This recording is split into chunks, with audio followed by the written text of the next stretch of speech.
Howdy, folks. It's Michael with the CCERP podcast, E for Ecology. Hope you're doing well. Hope you're getting out, getting some sunshine. I know we're, at least some of us in some places, coming out of the COVID stuff. Not so restricted. No mask, no lockdown. Not being made to stay in your house and unable to go to a grocery store. But I know there's some people that suffer that still, unfortunately. Totalitarian governments locking people down and all this stuff. But get out, get some sunshine. If you can, don't go to jail, please. But unless everyone in your area goes to jail and the government can't put everybody in jail, so it's a major protest or something like that. That'd be cool. There you go. But so today our guest is Roary. And what is your actual last name? So my last name is Archibald, but since all the MovNat guys, I just wrote down my middle name Kiah because it seemed a cool ring to it, Roary Kiah. Okay, so that's what it is. Yeah. Danny, I thought that was my last name when he wrote everything down for my event. Okay, that's funny. And everybody, Danny is, if you don't know, Danny Clark is one of the leaders in corporate of MovNat, and we can talk about MovNat later. For some that don't know about it, most people listening will, but not everyone in the world does though. So, and then when Roary, when you went to your level 1 first or level 3 certification for MovNat, the fitness system, did he get it wrong or what? Level 3 or what? Level 3, yeah, he got it. That's funny. Yeah, it was an awesome time. So, yeah. But we'll talk to Roary today, Roary Archibald, about whatever happens, nature, movement, stuff like that. So how's your day been, Roary? What's you been up to? I have a nice routine. I sleep outside pretty much right behind where this camera is sitting. Oh, cool. I've been in that practice for nearly 12 years or something. Just something about breathing really nice outside all night and being part of this dramatic scene sometimes. So I live bordering behind me, if the camera can see, kind of national forest. So I can wander into the woods as deep as I want in Colorado here. So we have bear and moose walk by pretty often. Nice. And so I get to kind of wake up in the middle of the night and hear this stuff scruffling around over there, whatever it is. So cool. I just like being part of that drama. So cool. I'm up super. Yeah. Got the kids all ready for school. It's my daughter's last day of preschool today. That's cool. Crazy. That goes fast. And I'm just enjoying the outside. And when you look up at the stars, is it pretty much like the ancients saw, just this vast three-dimensional depth, or is it wiped out by glare? No, I live in Denver for that. So the whole eastern sky, the glow of Denver quite a bit, but anywhere straight up and then to the west is still pretty clear. I mean, a lot of the constellations pull out, and it kind of varies day by day, but shooting stars all the time. Sweet. You can define Big and Little Dipper, North Star stuff most nights. Cool. So for being in Denver, this is pretty clear up here. Cool. And just so folks know, you sleep outside, and are you scared of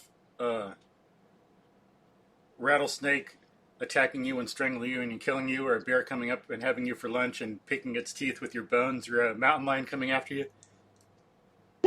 That's a very common question a lot. Actually, not at all. Rattlesnakes aren't actually up this high because I live kind of high altitude. Bears, I've had dozens of encounters with bears, and dominantly most of the time, I just tell them no. As it's a buddy trespassing. And he, at least last time he looked at me and stopped. Then he looked around and he made this huge arc around, he gave me a big wide section to where he avoided me entirely. So it's been kind of relaxing with the bears, honestly. Yeah. You got mountain lions up there? Moose, I have a story, but... Pardon? Moose, a little bit different of a story. They're a lot more aggressive, and one charged the fence one night because my dogs are out barking at it. And that gets a little intimidating. Those things are ginormous. I can't believe how big those things are. Yeah, how much do they weigh? Oh, they could be like 1,100 to 1,500 pounds, easy. Wow. Yeah. It seems like you could walk straight underneath one. Like you can't. It just seems like it. They're so big. They're bigger than horses for sure. Wow. And so you're not scared, like, or if you're not scared of sleeping and having a polar bear come grab you by the arm and pull you away, and you're just going to scream like a 2-year-old, ha, ha, ha, ha. You're not scared that's going to happen? Yeah. No, definitely not. And the only scary thing about outside is like if it gets way too cold all of a sudden or starts dumping rain in the middle of the night or something like that. But animals don't really seem to be a problem. I mean, you got to mitigate that correctly with good practices and all that. But for the most part, yeah, I almost don't even give it a thought anymore. People can look it up. I think I've got a post on my blog about that. But you look up on Wikipedia, bear attacks, mountain lion attacks, pretty much nothing. People freak about that, or snakes. You know, constantly. If people had a better education instead of wasting time with DNA, which no one ever uses, you know, it's important for some people. Definitely, we need to know DNA. Very, very important. But for most people, shouldn't be part of their education. Zero ability. I mean, how does it come up in your everyday life? None. So I have DNA. Yeah, right. Like, what do I actually? How does that really affect my decisions? None. They should be learning about bears and stuff like that. So when they go hiking, they know they're safe. Or about snakes because they're around, wasps and stuff like that. But, or you look up dogs, you know, instead of being concerned about mountain lions or bears, hell, look up dogs. There's so many damn deaths from dogs, they can't even keep it on one page in Wikipedia. It's like page after page after page. And that's not even bites and injuries. That's just death.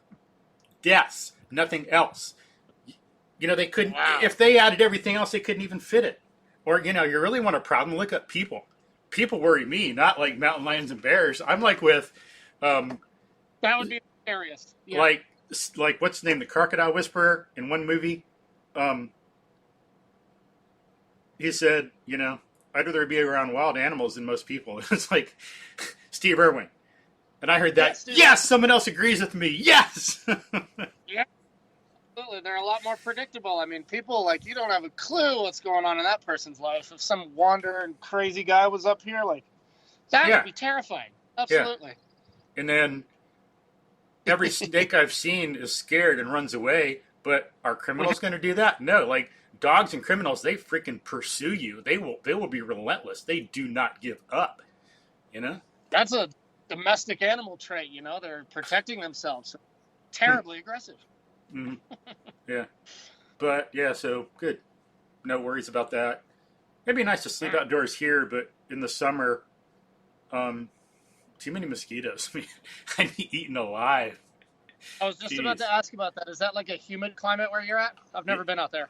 Yeah, so near the Gulf Coast, where I am in Houston, I don't know, we're I forget, 60, 70 miles from the Gulf Coast. And it's interesting, years ago, I found some map someone had made up looking at the cities of Europe on the United States and the cities of the U.S. In Europe and the world cities. But where I am in Houston, we're on the same latitude as Suez, like the Suez Canal, with Alexandria in northern Egypt. That's pretty cool. Huh, that is cool. Yeah. I don't remember what latitude we are at, but nice area, a lot of sunshine, a lot of good vitamin D production. Not so much all year round, because the sun will be up about 87, 88 degrees in the summer at the most, maybe 89. And then it dips down to about, 33, 35 degrees above the horizon in the winter. So by that, folks, I mean at noon, when the sun is the highest in the sky, it can be. In the winter, it's only about 35 degrees or so off the horizon in our winter. But in the summer, it gets up. It's not directly overhead, but it's pretty close, about 88 degrees. So it's pretty interesting that it varies by like over 50 degrees from winter to summer. Yeah, huge. Yeah. And that's a good thing about where I'm sitting is like I put a bunch of glass panes and whatnot on the south-facing section of my house, so that same angle of the sun in the wintertime directly comes into the house and helps kind of produce the heat, so that's called solar gain. And then in the summer, it's already like way over there, so no sun even goes through the glass, so it keeps it nice and cool. Nice, cool. Proper. Nice idea. Yeah. So have you like been out today in the woods, nature this morning yet, or you do that later, or what? Yes, absolutely. Yeah, my first protocol, let's call it, when I wake up, you know, I kind of roll my bed up so my older dog doesn't come out and pee on it. And then I wander off, like, pretty much right behind me. There's a little trail that goes through a meadow, and then there's some old logging roads. I was out there following a turkey this morning. Oh, cool. It's like one by itself that I've been seeing for maybe a week and a half, just kind of putzing around. And I was just following him this morning till the sun came up. Cool. Nice. How long were you out? Oh, maybe 40 minutes or so. So in the morning, is the protocol to take it easier and explore, or do you make it like in the mornings? Do you like go hard with some exercise, or what? I mean, it kind of depends. I don't feel like any morning is exactly the same. It's kind of based on like how I feel once I wake up. Mm-hmm. Sometimes I could be a little sore after like a hard day of one of my jobs. Mm-hmm. So I'll kind of just do some ground movement stuff until the kids start waking up. Some days like this morning, I just felt terrific. So I get up, get some water in the system, and to get the blood flowing, I kind of just like jog down this trail and then start stalking around, avoiding the raspberry bushes because there's tons of them up here. Sweet. Yeah. It's beautiful, and it varies every day. Same here. I get a lot. Go ahead. What? Morning routine. I'm like, I don't have one. It's like it's always different. But yeah, I like to get out in nature, get some exercise in some way or other every morning to wake up. It's interesting. Gets my brain going more, not just blood flow and stuff, but neurological activation, more demanding environment, more stimulating, more interesting. And then sometimes I'll work out hard, and sometimes it's like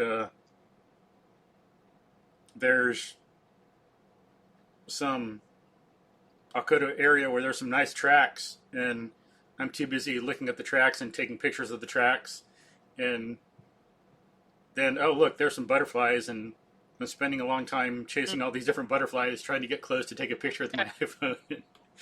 And well, that's being out and hiking without some sort of like expectation, which I think is a hugely powerful thing. Don't let like point A to B be the way that you're going. You're kind of just like out there, and then whatever draws your attention, like start following that. If you're on tracks, like study those, looking around and like the butterflies, like you said, or it's like something intrigued me. Rock. I'm gonna hike up to this rock. Like, I think the connection of like moving like that in the early mornings gets a lot more of the neurology kind of spinning in the mind. And then for me, it's like, well, now I can start tackling like emails and shit when I get home, because I'm really, really bad at that. But in the early morning, after those little like movement sessions or whatever you want to call it, the little nature wanderabouts, it definitely feels like the brain fires right up, and it's like a quick it's slow bugs, you know. Yeah. I think there's a huge like core between that moving in the morning and getting the brain working. Yeah, feel more alive. Spending the morning on something dead, answering emails for a while or doing computer stuff, and then going out, it's just not the same. I got to get out first. Get into reality, be surrounded by life, not a bunch of like dead inanimate stuff. I talk about that all the time. That's funny. Nobody considers like a house or concrete or roads like either dead or alive. They just kind of like accept that as the way. And I'm like, no, this is like lacking of biology in its entirety. Like, amen. You need to be alive. Amen. But then, yeah, like you, there's some mornings where, like one day, a few days after doing some squats and deadlifts with a section of telephone pole, I found this log near a creek, and I wanted to use it for exercise. And so I picked that thing up and carried it on my shoulder and put it down. I carried it like, it wasn't a steep creek. It was under a bridge where it was slightly slanted but kind of rough because there was a washout. And so going up the slope, but involved, not just flat. Then I carried the thing and I put it down. And man, it's like carried it a little bit on each shoulder. Literally, it must have been. It took me like 2 weeks or 5 weeks to recover from that. I was like tutoring online that day with some kids, and I'd have to keep sitting down. I'd keep my whole core kept tightening up, not just my back, but my stomach too, and I couldn't breathe sometimes, barely. It was like, so intense after doing that deadlift and squat workout. I don't know how much that thing weighed, but yeah, it's like, you can do stuff in nature that you just can't do in the gym, and much more interesting. So yeah, sometimes it's like, agreed. You do super hard, and then like you're going easy for like a little easier or moderate for like 2 weeks. Yeah, totally. So and then that's like the power of nature. Even the idea of the foot. So you're like carrying something where, it's obviously heavy and kind of like awkward. Yeah. When you're in nature, like this pitch in the creek, like you're speaking, every single footfall is slightly different. So in that difference is the nervous system's response has a completely different chain of your muscle tissue per footfall. Cool. Interesting. So it's like if you're doing the exact same thing on a sidewalk, you're doing the same footstep every single time, which isn't really provoking the range of potential in your whole body. Yeah. So that's beautiful. And then one day people will catch up when there's some way to measure it, when there's some meter and they can look on their watch and not just measure footsteps, but measure neurological challenge. And then some people will do it. In the meantime, we'll wait for them to catch up. Well, I know. They need a robot to tell them what's justified or not. They can't just do it and feel it anymore. Yeah. They'll be like, oh, cool. I have like a spike of 3.4 milliamps today, and my average milliamp use was, and I like worked 3,562 neurons instead of the usual. Yeah. Oh man, couple years, that kind of watch will come out pretty soon, and then people will justify getting out there, right? Yeah. Oh, that's. I'm glad you're on the page with that, because that seems to be the wrongful way to take over your own like fitness and whatnot. Mm-hmm. Where you just feel it, like you feel the difference of doing like crawling or squat workouts in the gym versus kind of just moving shit around outside. Like my movement practice looks nothing like I'm typically teaching in a MovNat class, but I'm busy like trying to build my house. This thing's kind of in shambles, so I'm slowly trying to chisel at it. But most of the day it's like I gotta move this heavy rock or all this firewood. Yeah. And I just pick it and move it over here. So I'm using all these varied positions and movements, and I try to be strictly barefoot, even like using a stone saw and cutting flagstone. Cool. It gives me the serious risk of like, well, if I fuck this up, my feet are like I'm going to lose a toe or break my foot or something like that. So I noticed even carrying heavy stones like sloan blocks is what we call it, these big things we build steps out of.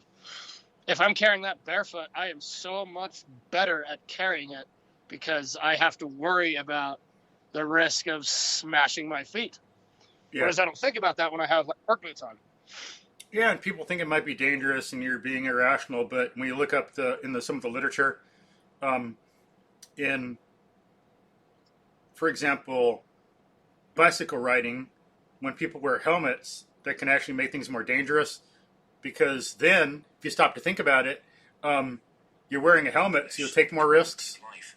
Oh, I can go ahead and do this. Or drivers in cars know you have a helmet, so they can take a little bit more risk.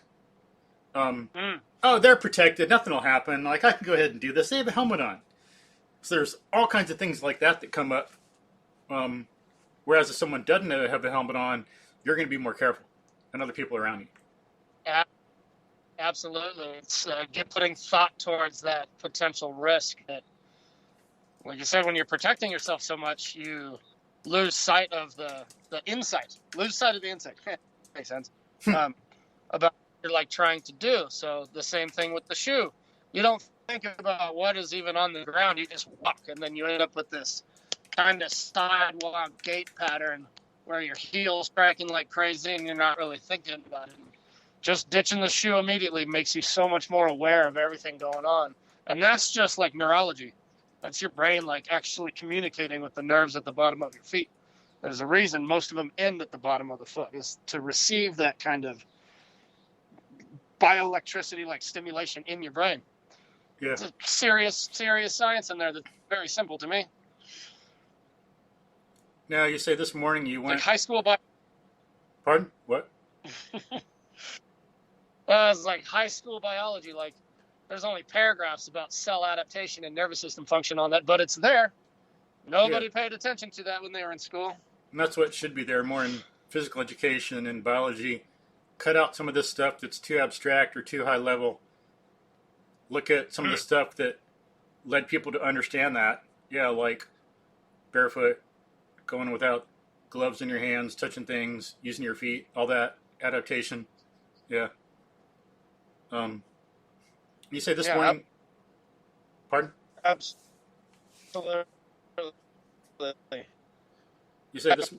Was it this morning you say you went tracking a turkey? Yeah. And how did you recognize the tracks? I heard it making this kind of little like... And then a little bit later, it's like a... kind of thing. So I heard it more than I saw any tracks. So when I wandered down, I'm like logging road next to this little brook, and then I just kind of see it walking up in this kind of miniature lodgepole forest that's starting to come back a little bit. So I just kind of like followed him. I guess I wasn't tracking him. I was just following him. And you say... Seeing what he was doing. About half a mile, or how long did you track it? Maybe about a half a mile or so. I mean, where I was is kind of in view of the camera. There's a thick forested patch on top of that hill, and then this like bald area where there was a big logging cut. I was kind of in the middle of that, so it's like in view of. And so you just followed about a half a mile. So you just followed it at a distance for a while? Yeah, I want to see what it was up to, and I just like the practice of like stalking. So if I can mimic its pattern and then make it more comfortable with me being there, maybe it's like my own way of educating myself on to hunt one when the season permits, So I mean, I'm curious of like animals. I was watching this bear. I think this might have been last summer, but he was reminding me of like an older drunk dude. Like he was really curious about what his butt smelled like, and he would scratch his back on this tree, and then he was like 10 minutes digging in his own butt. And it was just really funny. So how he was walking was like he would slip on a log and then like just kind of have this little burst of a run, and then he'd stop again, and then he jumped in this pond. Like he's like a kid just playing around. So watching these like innocent behaviors from animals that two people have this like dangerous attitude towards, or like that's a dangerous animal. It's like you should just watch them for a little bit. It's amazing what they do. They're just like children. Yeah. It was cool. Were you like the turkey? Were you in visual distance from most of the time, or? Yeah, definitely. Yeah, it is mostly just following it, not so much tracking. Yeah, following it. I mean, if I got curious of what his foot was doing, just to study, the art of tracking and some of the Tom Brown stuff. I know you've had him on your show before. Yeah, awesome. The whole pressure release, and it's like, well, I remember him doing this, so if I get to that spot where the tracks is, maybe I can see that neck movement out of the back end of the foot track or whatnot. So it's kind of just that's my classroom. That's my education system. Watch, observe, test, and see what shit I just make up of what I think about what happened. Yeah, and so folks, Tom Brown has been a guest on the podcast. You can listen to that. He's a big tracker, survivalist in the United States. Teaches some good classes. He'll be doing something upcoming with MovNat. Danny will be going out there with him. I will definitely be out there. Sweet. And can you tell folks briefly what's this pressure release thing you're talking about? So a pressure release is like, I can kind of define that in two different ways. Maybe Tom would have, 30 different ways to describe that, but as you place your foot, and if you stall or if you immediately take off into another step, there's these small little kind of changes that could happen on the edge of the track. And I can't remember a lot of the like science language that he talks about, but it's like defining a plate versus like a fissure or a crumble can define the speed and direction of an animal either standing or walking.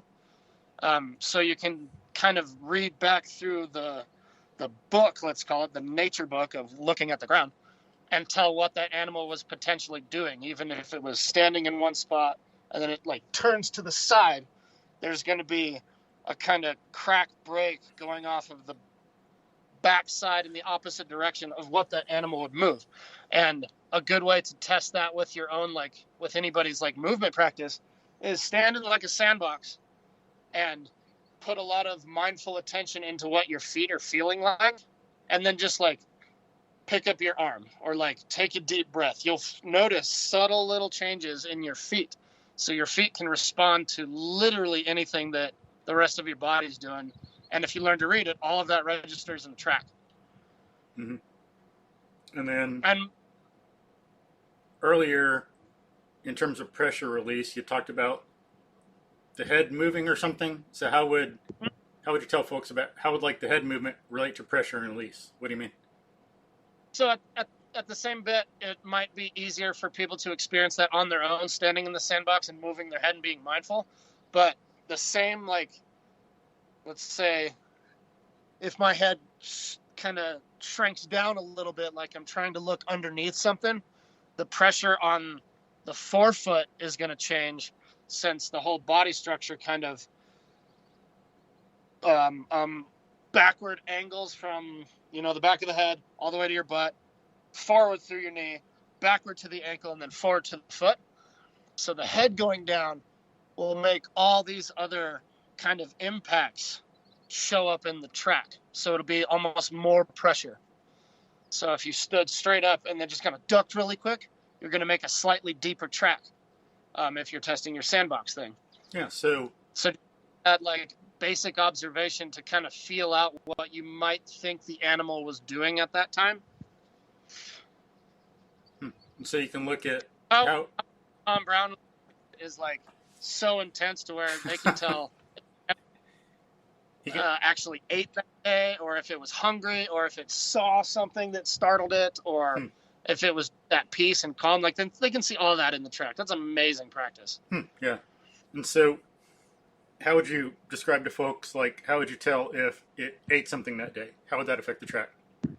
I don't think my skill set is quite that high, but I would guess a little bit more, let's say, dragged out movement, or maybe more pressure in the track, like it's a little bit more calming and putzing around a little bit more. Maybe less aware of what's going on since it's putting energy into digesting some of the food. Then maybe I'd think also if it's eaten more, it would weigh more. So it'd push something down. Like if it has prey, you got some mama mountain lion, got some food for her kids. If she's carrying something in her mouth, some prey, the front will weigh more because the head will weigh more. So there'll be deeper tracks than usual. And of course, you got to have the usual tracks for contrast. And then, depending on the size, maybe the front will be a little deeper than usual. And they're more front heavy anyway, but a little more deeper in the front than the back than usual. Things like that. Yeah, especially like that thing can grab a deer with its mouth and climb, like sit it up there. That's equivalent to me picking like you up with my teeth and like, I'm just gonna set you up here. Like, what a feat of strength that thing has. That's beautiful, huh? Yeah, truth. Cool. Yeah, mate. Or yeah, if like something's walking along and then it turns its head really far to the right, then with the two front tracks, the right will be deeper than the right front than the left front if it turns its head. I actually feel like opposite of the hand will go a little bit deeper, since, if you can see on my camera, this is my left hand that I'm moving around. And if I turn to the right, my shoulders tweak slightly to what pulls my right arm in, which would put more weight on my opposing appendage. Take a little bit off of there. So the harder pressure release might be on the outside of the left hand, and a little bit of an extra maybe toe indication on the outside of the right. But since that's being picked up this way, so for a lateral view, if I turn to the right, even just my hand's position like that kind of moves with my shoulders. That's interesting. Kind of opposite. That's interesting. So yeah, we'd have to experiment to see how it works out. Maybe people could crawl. They should crawl anyway. So people could, especially kids, they would like it. You know, a kid would love to pretend they're an animal and have something in their mouth. So they could Kids love that. hold something in their mouth and turn their head one way and see how they do it. But then, I guess if you know you're doing it, that'd make it hard, because then with the awareness, it'll change what you're actually doing. So you can't see what would authentically happen. You could skew the result that way, and it would make it hard to experiment.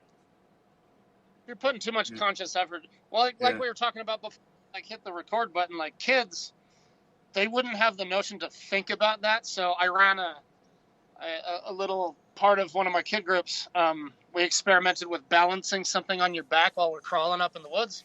And they wouldn't think to put conscious attention onto how their like feet are working. They're just trying to balance the thing. If you just tell them to do it, that'd be different. But I'm saying, and that's like, then you're doing what I was saying, because if they know, they're seeing how the tracks are going to be formed, then that's what I'm talking about. That's skew the result. So yeah, you'd have to do it like you're doing it, where they don't know that's what you're looking at. They do it, and then you point out, oh, look, this is deeper than this. You know? Yeah.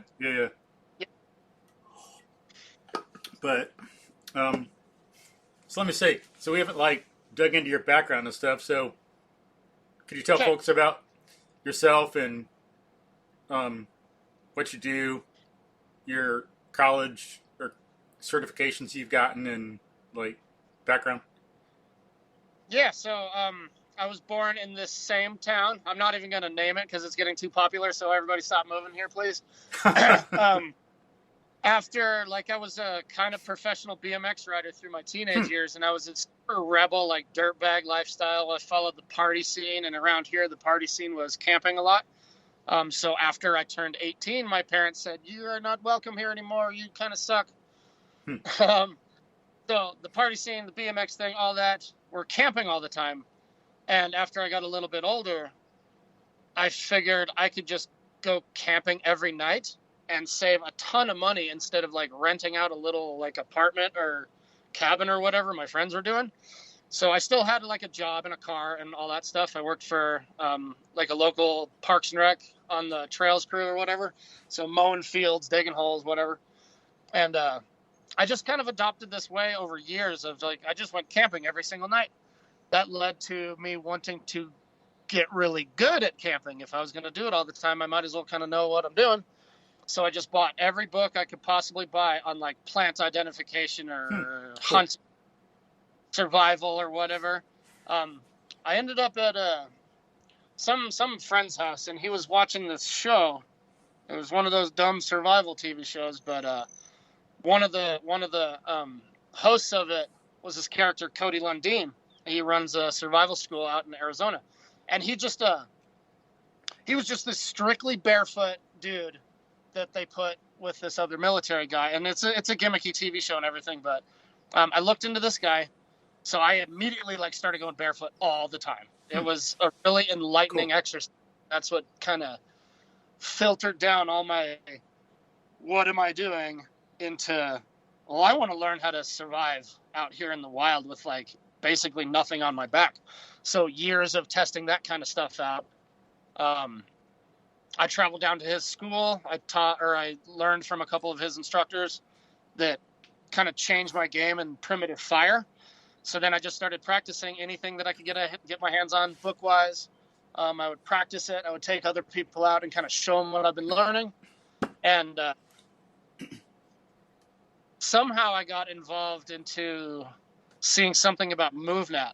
And the original video that probably inspired a ton of your listeners was Erwan's video that he put out a long time ago. The workout the world forgot. Yeah. And it's just this dude who's running crazy shit through the woods barefoot. Like, it was beautifully filmed, and he did a really good job with that. And I'm like, that's what I want to do. That looks amazing. Agreed. So like how that folded into, like, I never dreamed I'd be able to pull off even being certified or then eventually teaching it, or be like close friends with some of the like top dogs of that organization. Like that. Yeah. That's like my brain still hasn't wrapped that around. Like, sweet. How that has out is like amazing. So that's like the short version of kind of where I ended up here. And now I run a few different outdoor wilderness-based camps for kids. I have kid programs for MovNat and wilderness skills. So I'm trying to like kind of blend the two worlds of wilderness survival, wilderness emergency medicine, and MovNat, and make that kind of like standard education. You know, I have access to the school district and the rec district where I am. So I'm trying to change the fucking world like that, man. I can swear on this show, right? Yeah. Yeah. I'll limit that. Yeah. Cool.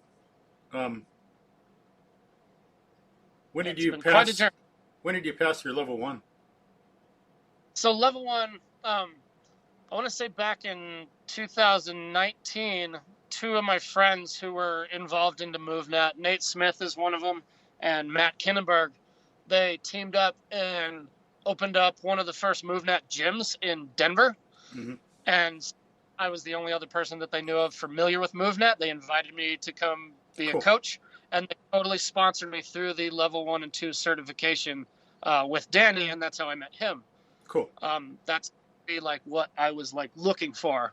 So immediately that year, I'm like, Danny, can you help me out get into level 3? And he's like, yeah, absolutely, get there. And then so that was in 19, I think, at the end of 19. Cool. So 18, we're in there. Sweet. Nice.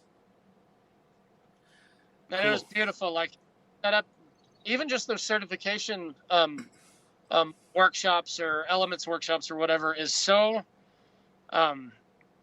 simple for anybody with any basic understanding to kind of get through. And it really breaks apart your old habits. And Danny still makes fun of me to this day about this, how he had such a hard time slowing me down because I was a crazy fast-paced, like, you know, I'm an ex-BMX head, you know, I'm way too fast. So he really helped like slow me down, and that's what established my control of a lot of the movements. So now I get to watch other kids kind of go through the same thing that I did under my coaching, which is magical to see other people go through something like that. So what kind of stuff did you need to slow down for, and why? Oh, like balancing, running, jumping. How Danny put it, some people use speed to hide their lack of control. Yeah. So parkour athletes are kind of known for this.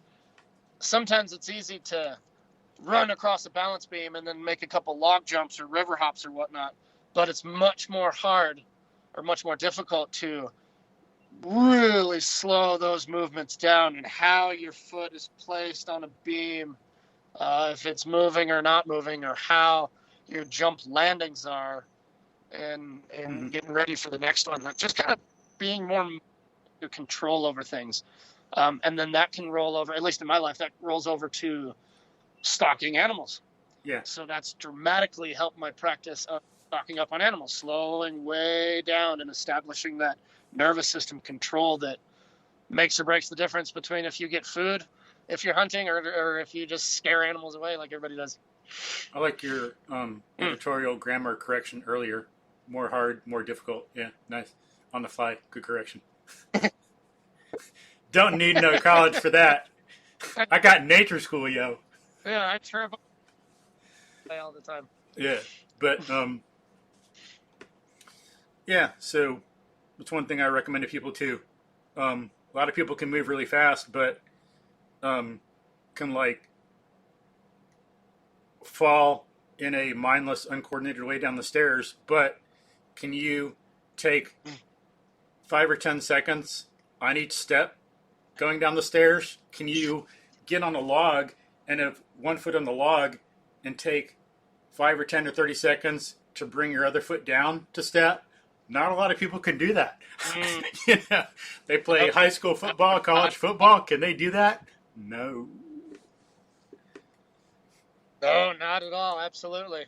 I work with some strongman competitors, and seeing some of their lack of control of basic movements is nearly hilarious. Even though they can pick up like twice as much weight as I can pick up, they can't like sit down on the ground comfortably. Yeah. Or walk slow, like we were talking about, kind of box walk thing. Yeah, I like to do that. So I think a lot of people would benefit from going way down like that, big time. And then being outdoors helps a lot because you got a lot of immediate feedback.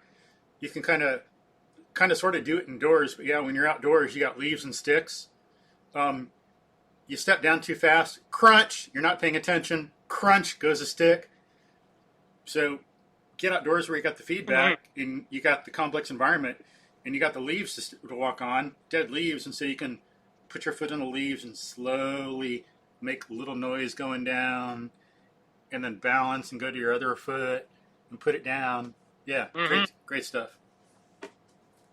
And then you talk about immediate feedback. Like, our bodies are literally designed to be operating off of that constant feedback.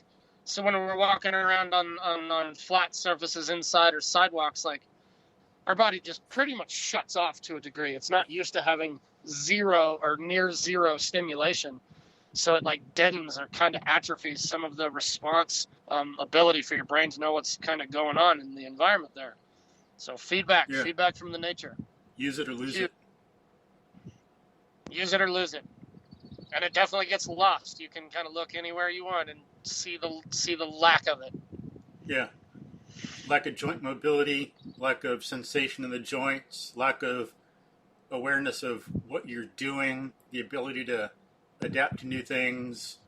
There must, use it or lose it. I don't know to what extent, but I'd imagine there'd be some nervous system degeneration, not like using some things too much. I wonder how much degeneration there is of some nerves in the foot, if at all, or not, or when you wear shoes too much, and then through decades, and then maybe less neural activity in joints can become permanent. I have no idea, and I doubt there's much scientific research on that, but that'd be interesting to see what happens, or if someone starts exercising again after not doing much for decades, what kind of neural growth must occur or is occurring to get back sensation and awareness in that area, if anything. I wonder. That'd be interesting. Yeah, absolutely. And then some of it, like, I've read some of the, like, supposed studies or case studies or tests or whatnot, and a lot of the stimulation in the brain has more to do with response to environment rather than just mindful movement of the body. So in Erwan's new book, I can't remember where it is. It's in that book. Don't remember the exact numbers of it, but they had a study of a group of people doing academic, mindful work at a desk, another group of people doing like yoga, whatnot, and then another group of people simply walking back and forth on a balance beam and like stepping off. And they were measuring hypothalamus function. So what is stimulating pretty much memory, memory cells in the brain. And the people doing academic work, kind of obvious, very little actual stimulation in that section of the brain. But the surprising aspect is the people doing yoga, they found almost the same, maybe a little bit increased, but very little stimulation of that sections of the brain. And then looking at the people walking across the balance beam, I want to say it was threefold compared to the two before it. So way more like neural activity going in the hypothalamus section of the brain. So they're thinking that it was the responding to the demand of the environment which was provoking those areas of the brain to start firing. If those are firing, the rest of the nervous system is what is like telling the part of the brain to fire. If you're just doing, mindful movements, yoga stuff that's beautiful. But it's not activating enough of the brain because there's no environmental demand in place. Does that make sense? Yeah. And then I wonder too, to what extent having to the brain, whatever it's doing, I don't know if people know quite yet, but having to register the commonality and all the variation and noise that would come up in moving through an environment, and all that noise and complexity that wouldn't come up in doing yoga. You're doing stuff, and you got some similarity that the brain can process. Neurons fire together, wire together, but it's very limited. It would take more work and more variation, and things like that have been proven to help learning. Some similar things, it seems. I think it's similar. Like if people do one kind of problem in math, and then another kind of different problem, and then another different, and take a test, they don't do as well as someone who does, like, instead of doing all of your like quadratic equations and all of your linear stuff and all of your like ratio, if you learn it and you have to do that some at first, but then if you start mixing it up, a quadratic equation problem, and then a ratio, and then a ratio word problem, and then a linear, and then a quadratic word problem, and then a linear. When you mix it up like that, it's been proven that you retain it longer and do better. And it's been dramatic results in just doing that simple thing about how people do on a test later. I don't remember what the thing is, if it's like a 50 versus an 80 or 3 standard deviations or something or other, but like in some research, they've had some dramatic differences in just doing something like that. And that seems similar to working with complexity. Then the brain's got to find that commonality. It seems like it's going to help a lot more. And I think, too, it's like there's limits. Some people think, well, the brain doesn't know if you're imagining it or actually doing it. But yeah, sorry, my brain does, and so do I. It's like, why do I have the concept of dream and imagination and actually doing it? Because I know the difference, because my brain knows the difference. And it's not, oh, we can just imagine it, and it's the same as like an athlete doing it. No. An athlete, yeah, imagination and like that kind of stuff can help, but only if you've done it in the first place. Take someone who's never done basketball. Can they imagine doing a free throw in a game or like a 3-point in a game and like then go out and be able to do it? No, because they don't even know what the heck they're imagining, or like the brain has no context for it. So yeah, they learned it. You got to have some real stuff. It's not just the brain doesn't know the difference. Yes, it does. And I think that study is one thing you're talking about that shows it, Yeah. And there's another concept about what I've heard referred to as mirror neurons.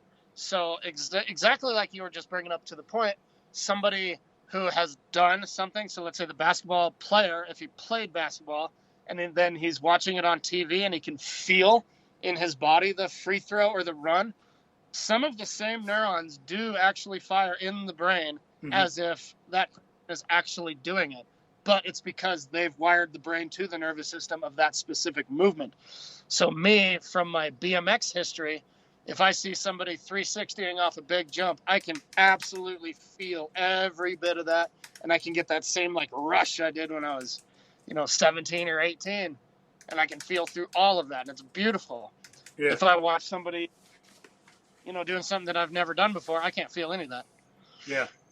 Yeah, I know. Yeah, sometimes me too. It's like you're watching someone do something and it's like you just cringe and feel the pain. It's like, they're going to get hurt. It's like, God, stop. Don't do it like that.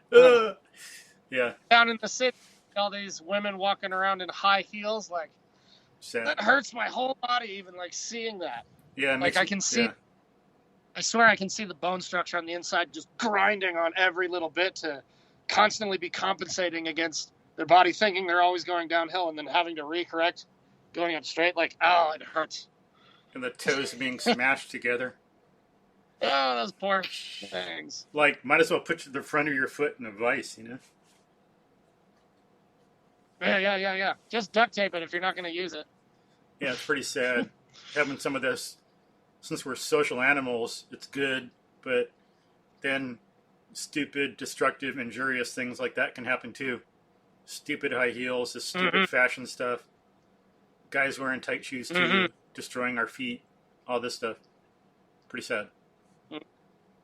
So sad. I mean, small products like that could be just slightly manipulated to be a more like relevant and let's call it healthy thing to be utilizing. So the barbecue industry is starting to get like a little bit more popularized and stylish and whatnot.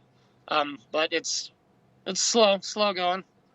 Yeah. Social conditioning is still kind of dominating everywhere. So when they see the famous people on TV doing something, everybody else just wants to do. Yeah, nothing wrong with social conditioning because we're social animals. So, it's just a matter of doing it right. We need to like correct it and like get these like actors and stuff out barefoot and wearing 5 fingers or zero shoes or Vivo barefoot or all this other stuff, you know. Eating right. Yeah, totally. Yeah, get some of them people doing MovNat and stuff. Yeah. Sitting on the floor for their interviews on TV rather than on the chair and the couch. Yeah, and having the Kardashians talk about, look at my new Luna sandals, or look at how my feet are going barefoot now, and we're Kardashians. We're going out for a walk in the woods. This is so cool. Isn't this beautiful? Need to do stuff like that. That'd help. Yeah. We'll see that soon, hopefully, before the end. Yeah. I won't hold my breath. I will wish and dream, but I won't hold my breath. Yeah. So basically you've got nature school and the School of Hard Knocks, like no college under your belt. Yeah. I graduated high school and I just immediately went to work. Cool. So I got to learn a lot of different skill sets. So even to this day, I customize in like stonework. So this right behind me, I did this yesterday. Oh, cool. So Blackstone, build stone walls. I get to do some logging work with a couple of my friends' companies. So talk about MovNat in environmental extreme demand. Like you're just picking heavy stuff up and carrying it in crazy places to put it in the trailer or to lay the stone on people's patios or whatever. Building, maintenance, stuff like that. So it's like half the time I get to do the real MovNat, let's call it. And then the other half the time I get to teach the movement techniques to pretty much children. I dominantly work with kids, anywhere from 5 to 15 years old. Cool. And that's more my approach. Like sometimes I can have a hard time trying to get through to an adult with a fully established mind, and their biasness are so hardened concrete that they don't have any room to kind of change their opinion about how they think things are, how they act, how they work out, how they treat themselves. But a kid, like, they're so intensely open to any idea that they'll try pretty much anything. So if I can kind of the correct environment, the kids, they pretty much naturally know like what's going on. You know, they know how to get up off the ground if we force them to sit down. They put a bunch of obstacles in front of them. They kind of know how to like deal with them. And if they don't, I just maybe give a couple hints under the technique and whatnot. Yeah, cool. My kid, they like flashy little shoes. My kids are still really young, 3 and 4. So if I can get them those cute little fashion shoes that they like, as long as it doesn't have a heel and as long as the toes are nice and open spread, then I don't care what footwear they're wearing. But that's my manipulation of their environment. So I don't have to teach it. They take over all by themselves. Just change the environment. But yeah, with parents, older people, as I say, we need the Kardashians. We need tax credits. We need the health insurance companies giving credits for being outdoors and all that stuff. And have like other people, singers have like, I don't know who some are now, but like Madonna from before, have people like that being outdoors, stuff like that. Then all of a sudden, the adults will start doing something different. Oh, look at me. I'm like the Kardashians. I'm like Madonna. Look, I'm outdoors. I'm barefoot. We need that. Yeah. Doesn't that give away the big hint of like the hypnosis that's through the television? Like if all the adults are just copying what they see on TV or won't believe it unless they see it on TV, that kind of proves hypnosis on the television, right? And then social stuff. Maybe. We're social animals. We want to conform and all that. Got to have something to talk about. I think like Dark Horse podcast, Brett and Heather, they talk about some of that evolutionary stuff, and it's like, yeah, you know, in the tribes from a long time ago, you needed things in common to talk about, and in the bigger culture with people more widespread, then like nonsense like the Kardashians kind of take some of that role, so people have something in common. But it's just got to be stuff that's more rational and more appropriate to human life, and not just fads. And you know, it's like little children just doing something because they think it's cute, and it's not people being wise and knowing the wider world. You know. We need more wisdom, more connection to actual human nature, and some of that social stuff. We're gonna connect. You know, we're human. We do that. We have, whether people like it or not, we have hierarchies. You know, I don't care what they think, and they want to tear it down. You know, then they just want to be in charge of the hierarchy. That's all that's happening. We're social animals. There's hierarchies. It's just got to be done right. You know. Yeah. We have the potential to do it right. We'll see how it works. Recent human history, doesn't show much promise, unfortunately. Hopefully that'll change. But again, you're optimistic about the future in that. What? Would you say you are kind of optimistic about the future of humans in that realm? Because nobody likes my answer. No. People have free will, so it's not some deterministic thing where we're always getting better. When you actually study human history, which you should more deeply, not kind of the way it's done, it's like an up and down thing. There's great ideas people have that are lost. Just like, you know, like you probably know, some Jewish people said you should wash your hands. And then, oh, that's stupid. Why should we wash our hands? And then it was lost. And then Semmelweis comes along and does a study and says, oh, we should wash our hands because it helps women survive childbirth and all this stuff. I'm a doctor. I'm clean. How dare you say I'm dirty? Like, you're so stupid. And then what do we do now? We wash our hands. Stuff is lost. You know, people knew you wash your hands. It was lost. Semmelweis says it. He's ridiculed. But what do we do now? You know? There's other things like that in human history, too.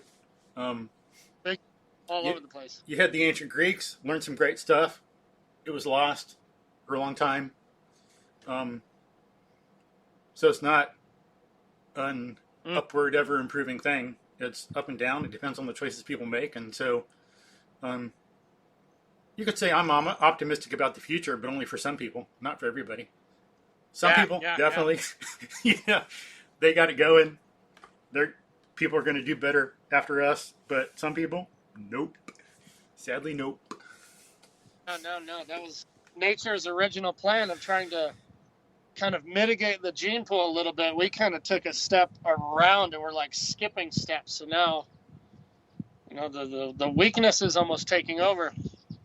If we get so much supported with too much comforts, technology. We don't have anything like heart. Yeah. So what do you find the benefits of being outdoors are for like yourself and other people? I try to keep my brain like more simple in the biology realm. So if you're outside, immediately the quality of the air that you're breathing. Everybody knows that's the most beneficial thing to be in your body. That's your very first like filter of toxins. If you are inside, even like in my house, being stagnant, having stagnant air, there's so much buildup of stuff that you could be breathing in. So I guess to answer the question, it's like elemental based. You know, what are the elemental forces that you're interacting with? If it's air, which you have to breathe, if it's dirty, stagnant air from being indoors, it's not going to react very well in your body. So you're going to be in constant defense mode. Being outside, you're immediately changing your whole chemistry by having fresh air. So number one. Sweet. And then talking about before, like, once again, being inside, you're surrounded by dead shit. There's nothing alive in there besides, maybe some bugs and a couple houseplants and your kids and dogs and whatnot. Soon as you step outside, there's 3,000 life forms, within 10 feet of where I'm sitting because of the rich ecology that this ground is. And it's biological life. We are a biological life. There's thousands of different things going on just inside our body. And it seems like they need communication and stimulation from all the other biologic life. So raw biology, life needs to feed off of life. Amen. And if you separate that out too much, now this life or the organisms that make up our body kind of stop remembering what to do. They don't communicate with each other so much because there's no environmental stimulus going on. Yeah. Yeah, so like indoors, it's like being buried in a tomb or something. You don't get out enough. You're not connected with life. And that's one thing people need to learn more too. Instead of wasting time with some stuff in education, we need something real where people can actually, because if they want to learn in education, you should learn how to think, and you shouldn't be memorize a bunch of stuff. You should know what you're talking about. You should learn real knowledge, not just memorize words. And so people would learn about how they are ecosystems. People are surprised that there are more bacteria in them, more bacterial cells than human cells. We're actual ecologies, Yeah. That for that ecology, that's one thing that helps you see what's going on. And instead of being in a tomb, if you're outdoors, the proper bacteria and viruses and mold and mildew will connect with you. And it's like, as some people have said, you've got all kinds of little micro ecosystems in you, like on your forearm, it's like desert. Underneath your arm, it's like a rainforest. In your head, it's like a forest. Yep. So there's the bacteria are that different. You might think, oh, it's like just me and there's bacteria. No, it's like the bacteria are different everywhere. In your mouth, in your intestine, in your stomach, on the skin of your arm versus on the skin of your underarm versus like in your nose versus on your head. There's bacteria and mold and mildew everywhere. We don't kill it. We need it to survive. And we're already ecosystems. I mean, how many hundreds of thousands of like bacteria and mold and mildew and all that do we have on us? And then we don't want to be that in a tomb. We want to be outdoors connecting to what's real. That's why, like, again, that's one of the things that was lost. It's interesting when I see some people around here in the morning standing out looking at the sun. I go, foreigner, they're not American. This person, they're looking at the sun. They're like, as people live for like, everyone except for like some moderns, they're out in the first half hour when the sun comes up so it doesn't damage their eyes, and they're looking at the sun, and they're standing in front of it, moving around. It is so cool when I see that.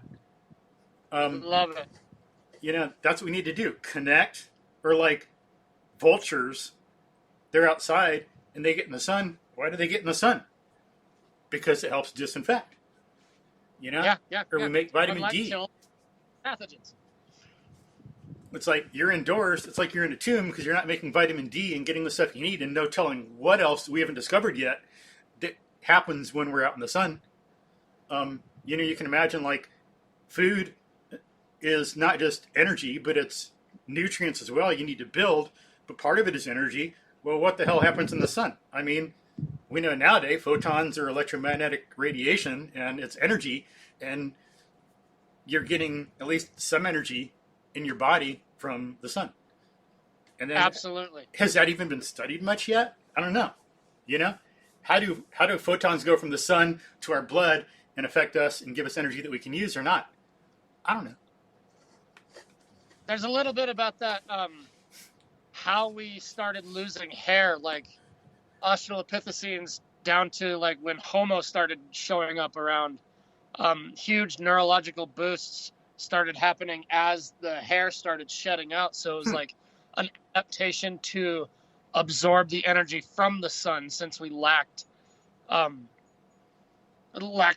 environment which sheltered us and fed us in the past. Whatever the climate was changing around there forced us to be more sun energy dependent at a point. And I haven't been able to dive through too much of the anthropology on that, but that was like the major kicker. Being able to absorb energy from the sun, maybe due to lack of food, and still surviving. Some sort of serious upload that started happening that changed a lot of the chemistry and the whole physiology of the human body. Or Interesting. Past ancient hominid forms, whatnot. Mm-hmm. And it's just as important now, too. Probably more important now than ever, since we're lacking of any energy because of our pretty much lifestyle. Yeah. As I was saying to a student yesterday, teaching him physics, talking about different words to let him know what he's like 12, letting him know what some roots mean, making sense of it. So it's like, okay, just like there's activity and you can be hyperactive, we can use the word hypo, which means under, to say that most Americans are hypoactive, underactive.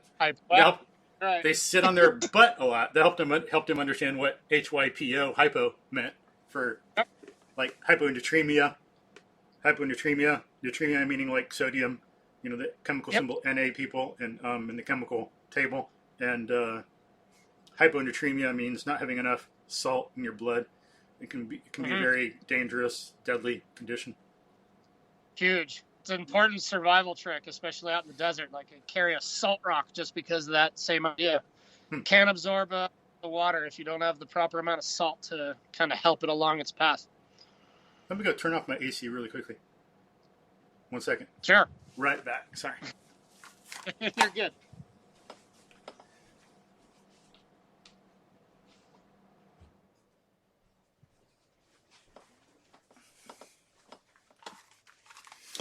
All right. Control nearby. So that was good. All right. So, there you go. And speaking of the outdoors, when is it in 2022 this year that you have a MovNat retreat event you'll be doing? Yeah, that's in August. I want to say it's the 26th, 7th, and 8th. And that's pretty close to where I live. It's over in Conifer. That's 40-minute drive or something for me, which it's 40 minutes to get anywhere from where I am. So that's going to be like a combination of this class or whatever that I've been trying to work on for a long time, and the local people that I used to work for just like wouldn't bite on it.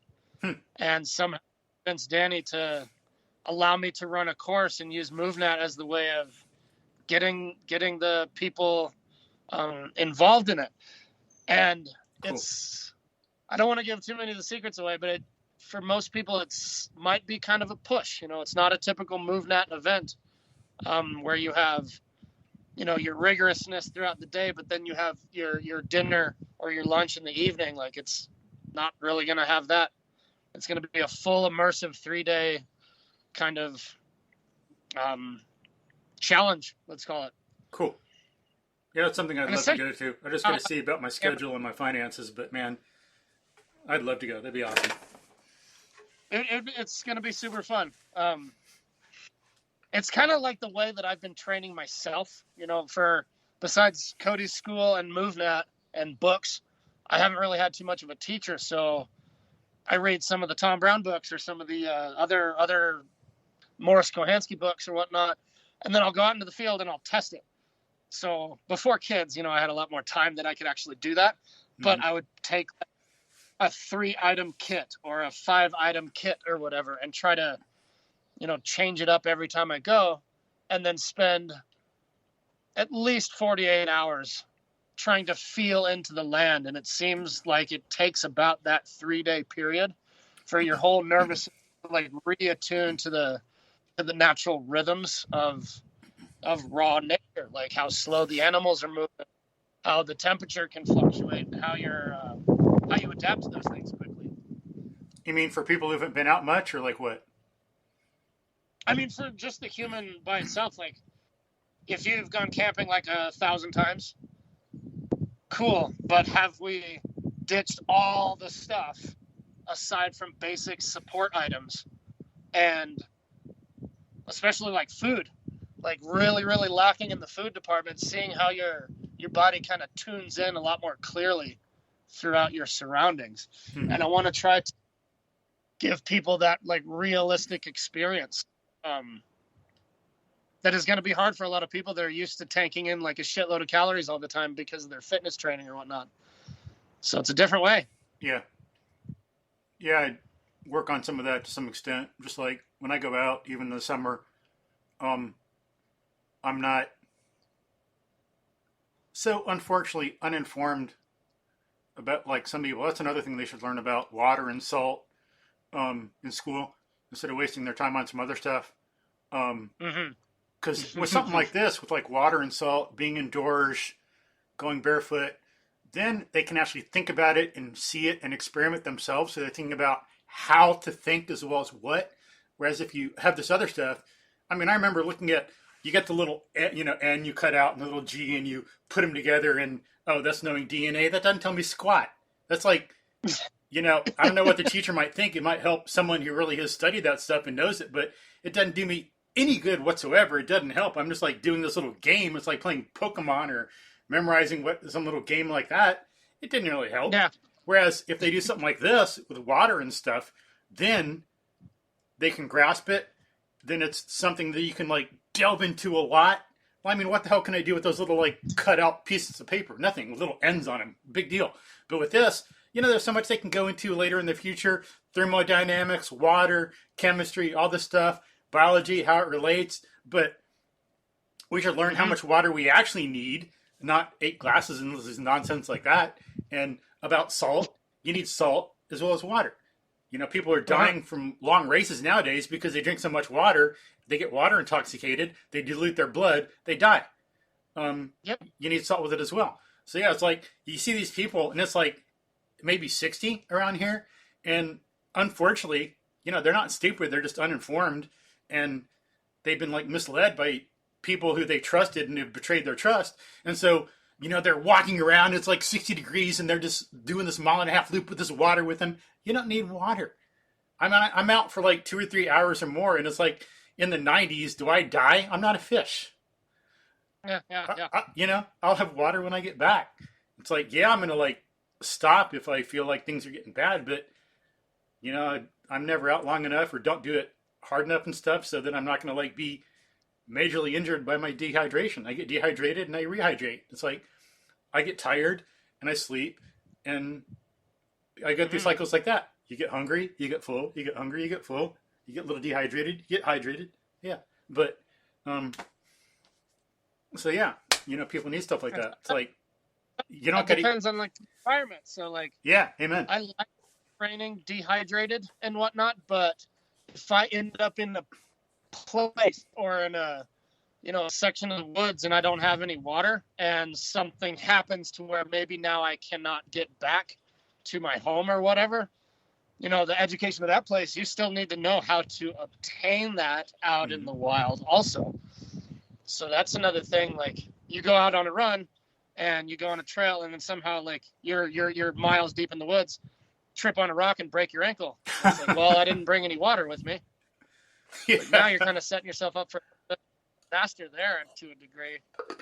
So at least in the wilderness setting, or like settings in general, water absolutely is super important if it is around you. I don't even like carry half the time, but I rely on the sources that I know. This water bottle, to me, well, that's fucking heavy. I don't like carrying stuff if I don't have to. So that's not a smart thing to do in more deeper wilderness environments. Like, I say pack in water. Yeah, and sometimes it's hard to find, and if you do, disinfect it at the same point. Yeah, and you go to some areas and you're not prepared. That's where a lot of these stories about survival comes up, where people die, they get lost, or they're lucky to survive. They go out, on some hike and think it's going to be all like Walt Disney or walking in the neighborhood, and they're totally 100% unprepared for what happens. Unfortunately, it's pretty sad. That's where they need more stuff in education too. Teach people how to think, how to prepare. Pardon? What? That goes into the basic function of like, well, how does my body work? How does this human animal thing work? If it's dependent on the simple elemental forces, maybe that's the education that needs to spread a little bit more. Like, go about, run around, do whatever you want, but what is the upload needed for the day? So you talk about sunlight in the morning, booster energy production right there, salt to water combo, and then movement stimulation. So all those things are kind of your nutrition in a way. So I consider movement absolutely a nutrition. Mm-hmm. So it's based on the demand of the environment. And for your event, so it's going to be 3 days long, and people are going to be out in nature getting real. Absolutely. I'll do a backpack drop, so I'm not allowing anybody to bring a backpack or a sleeping bag, or I'll let go on some other small items, but for the most part, we're going to provide kits, and it's going to be a very basic thing. It's going to be a small Scandinavian-style knife cutting tool. It's going to be a ferrocerium rod for starting fires. Which this might be in a fire van, so we might have to navigate our way around that. Storm might be approaching. Yeah, I hear the boil cup, because we're going to be harvesting our own water and disinfecting it on site, so there's not going to be like too much available, like straight out of the tap, fresh, clean water. I mean, we'll have some for emergencies, but so some way to disinfect that, and then a wool blanket. So more traditional. Sleeping bags weren't even invented till like the late 1800s anyway. So taking the time scale back and just dialing down the high-tech stuff that we're all buried in these days, and knowing that there's, with just a little bit of knowledge and technique, there's absolutely ways to do it as low-tech and cheap as possible. And as far as the kit goes, that's pretty much it. Like, they can bring their own water bottle, but they have to drink all of it before we leave, and they'll have to, gather it and disinfect it, like I said.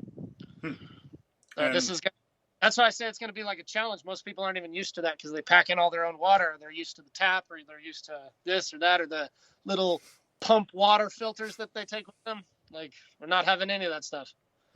Cool. What about, you're going to have them request that they leave their cell phone at base and their iPad at base and stuff, or can they bring that? I haven't honestly decided. I mean, it'd probably be nice for some of the participants to like communicate with their family if they needed to. Yeah. But for the most part, take pictures. Yeah. I'm sure some people will be filming parts of it, which is totally fine. But I might try to like mitigate that as much as I can. Like, if this is a dire emergency or like you really need to be checking on something, like that's okay. But I want that use like absolutely minimal as possible. Like, this needs to mimic a real survival situation. Cool. What about food? Some meals will be provided, but it's going to be much less than people are normally intaking, at least is my guess. So fasting practices will kind of be implemented, let's say. Cool. And the food will be nutrient dense. The let's call him the chef who's going to cook the food and provide it is an absolute terrific chef. He knows the ins and outs of, nutrition and whatnot. He cooks amazing food. Cool. Nice. It's just going to be more simple eating than what people are used to. And you're going to be teaching like MovNat and survival skills during it? Yeah, I mean, MovNat's going to be kind of on autopilot. I can hint at technique or pretty much remind people about how efficient they're moving. So I have to focus on efficiency because now it's turning into a calorie game. If you don't have calories to replenish, then you should try to, lessen your demand for caloric output. let's say, don't spend too much energy building your shelter, or at least move too fast or move too heavy of a shit, because you're not going to have the calories to replenish it. So you got to kind of navigate around that to a degree. And you're going to be moving every day. You're not going to be going one place and staying at the camp for 3 days or something. I mean, we're going to be building our own primitive shelters that we're going to be sleeping out of. It's a lot of movement around a few 100-acre landscape. It's higher up in the mountains, so it's a pretty mixed forest. It's got some logging cuts. It's got plenty of resources. So there is a lot of movement, but the techniques, or at least the efficiency techniques that I'll have to hint at, is how to navigate through that landscape without, like you said, burning yourself out too quickly. So there'll be one base camp. You go to one place and you're moving a lot, but staying there? Kinda, yeah. I mean, everybody will have their huts in a different place. We'll have a central gathering spot where we'll do some skills training. So if it's friction fire or even ferro rod fires, and that will be the water disinfection spot. So since Colorado is like intensely dry now, we might have a gas stove that will still have to be lit with, whatever means that I say. And that will be the way to treat the water if the fire ban is still in place. So there will be a central location for that. But it's going to be kind of explorative. So people will be kind of all over the place most of the time, gathering their resources and their needs. The first 3 days in a survival situation is the hardest. You have to build everything yourself from scratch. And that's all the time that we're having in this bit. I hope your microphone can hear me because the wind's picking up really hard. But yeah, most of the time. Sometimes you hear it picks up the wind more, but most of the time it's good. Sweet. Yeah, I mean, it's like I said, it's just mimicking a real survival situation. Cool. Really it. Simply put. So they're going to learn about building a shelter, making a fire, disinfecting water. What about, are you going to do some foraging and tracking and hunting with them or not? Probably not too much hunting because that's restricted due to licenses and whatnot.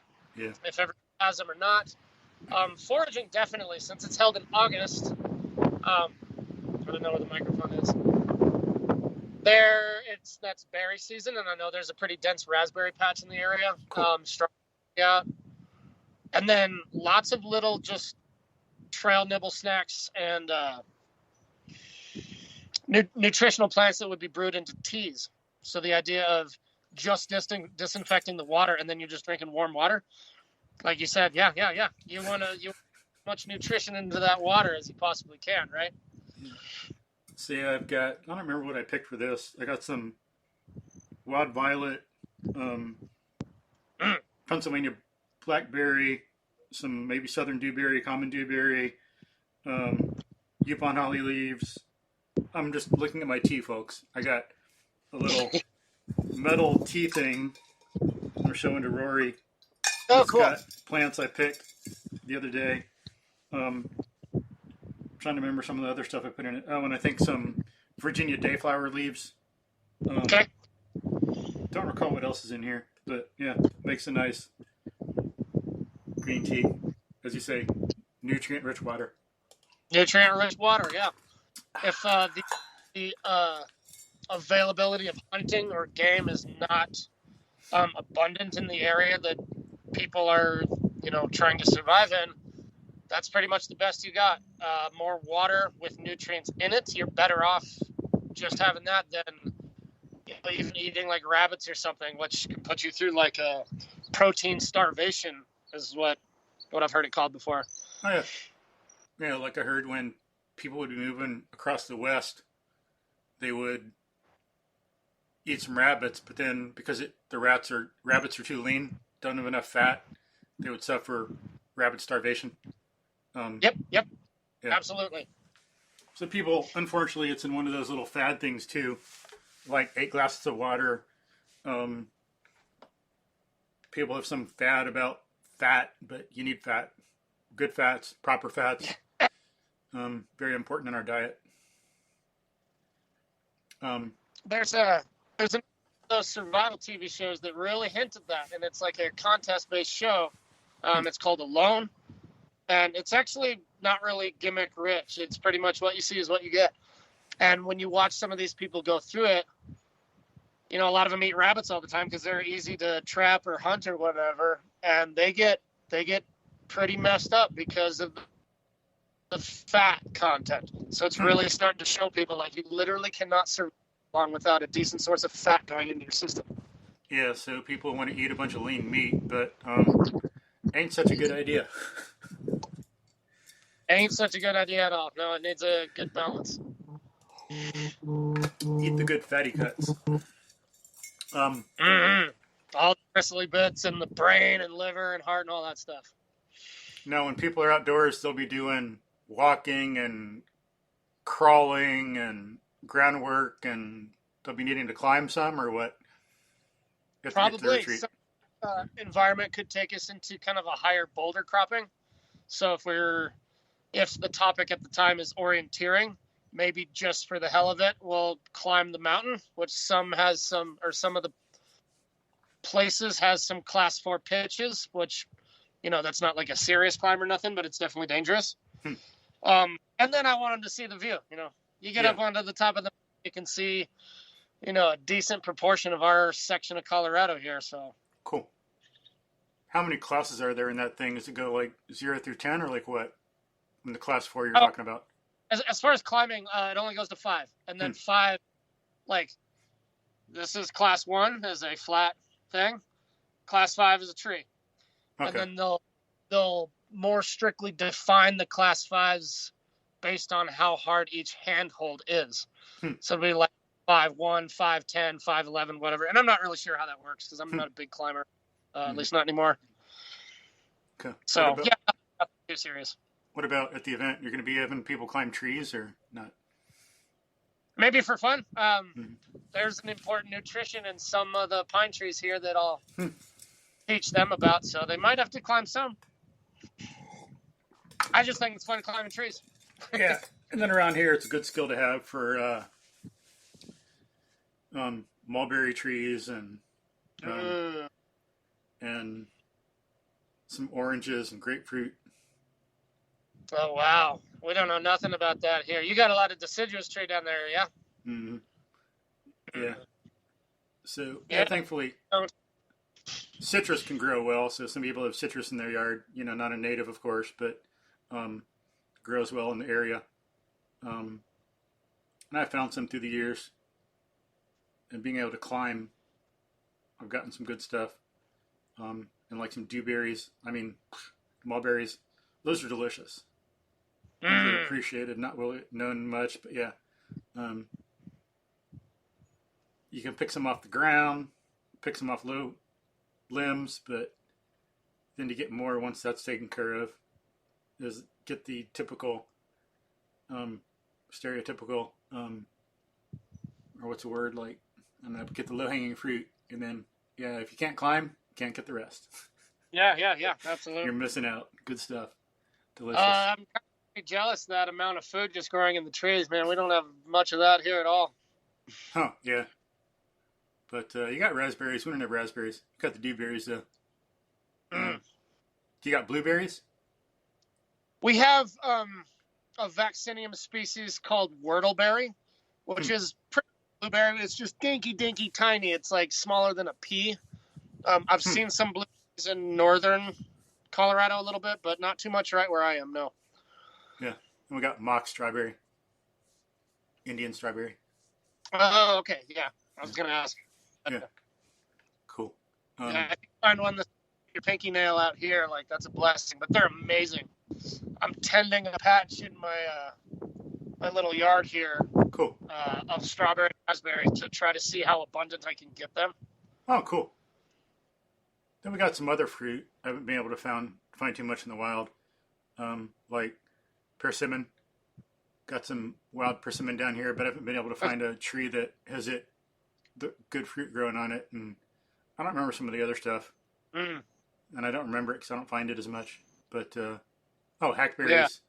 Got hackberry trees. Oh, cool. Yeah, for plants up here, we really don't have that much. There's some edible greens in the springtime, but they die quick. We have a little elderberry, which I haven't quite figured out how to make the syrup out of. They don't taste very good. You got what? Wax currant. Elderberry. Oh yeah, elderberry. Yeah, we got that too. Yeah. Cool. You haven't made anything out of that yet. Do you have the blue? Have what? You say do we have what? Do you have the blue elderberry or the red? Blue or the red elderberry? I think we got the red. I'd have to check to verify. If I remember right. Red, I think, but I'd have to look up the species to see. Be sure. Are there just red and blue elderberry? Are there any others? Just red. Okay. That's all we got. Okay. I think the blue ones taste a little better. Huh.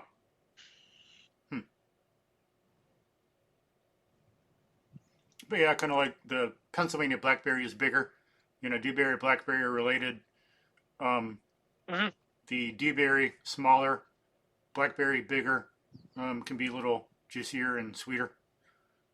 But yeah. Yeah. Good stuff. But beautiful.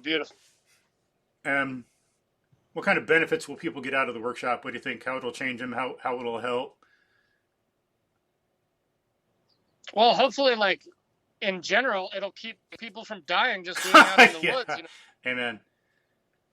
I mean, somebody can die of hypothermia in a 60-degree night if they're not properly prepared for it, especially lacking some of our fancy REI camping equipment.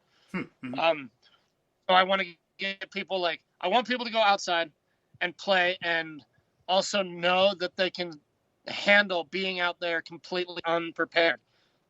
They can be comfortable without any of that stuff. And I just want to show them how to do that. And then just the environment itself is stimulating your cell growth and your cell development to a degree that's hard to mimic. So adaptation under stressful environments. So it's hormesis, I guess, what people will be going through generally. So maybe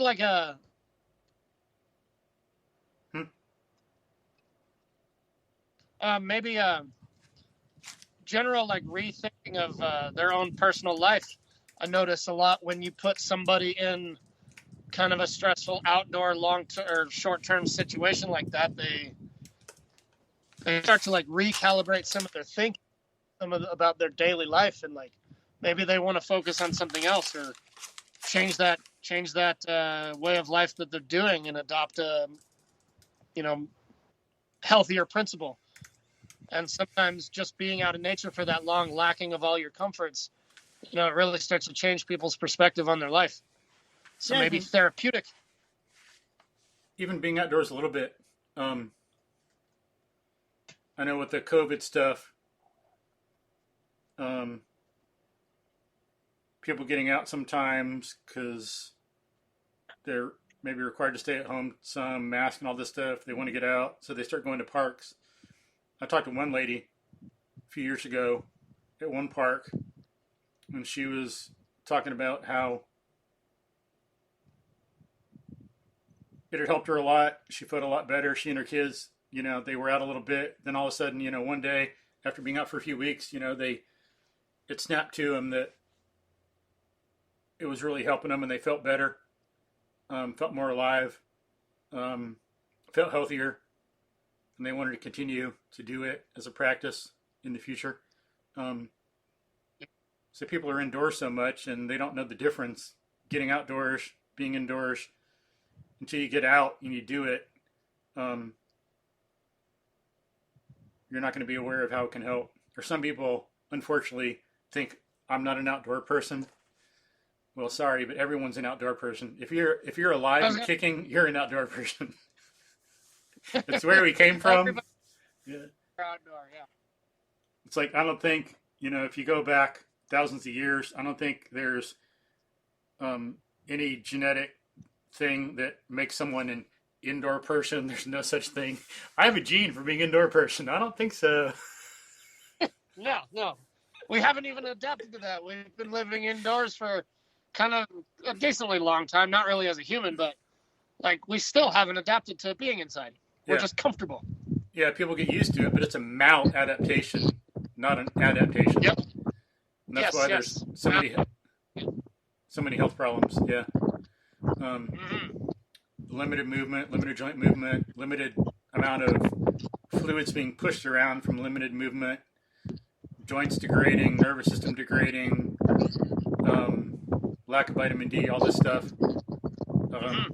Yeah, I don't think there's been anybody who's evolved to being a quote unquote indoor person and therefore able to like get their vitamin D without sunshine and all this other stuff, you know? Yeah. I don't think it's not in the scientific literature in it because it's not in reality. Cells don't have it in it. But yeah, I think the workshop you're doing, be like people can get in touch with nature more, build more confidence, which can help in other areas of life. Because that's one thing people do more and more. There's people like corporations and corporate executives I hear doing some of that stuff, doing nature courses, survival courses to help build resilience and confidence in people in the company and the leadership. Because it comes up in a way you can't deal with it. You can't get it otherwise. Just like dealing with PTSD. It's being outdoors around dogs and horses, having to survive on a river. It helps in ways that nothing else does. Shut up. How many dogs do you have? Here. He's old and he doesn't know what's going on half the time. How many dogs do you have? Well, we are down to 2. And one of them is nearly 15, being like a bulldog pit bull thing. So he's losing it a little bit. How old's the other one? Kiah is 11, I think. And she still acts like she's 3. And she looks like a white fox. Kiah, Hiba. No, she doesn't care. Never mind. And what kind is she?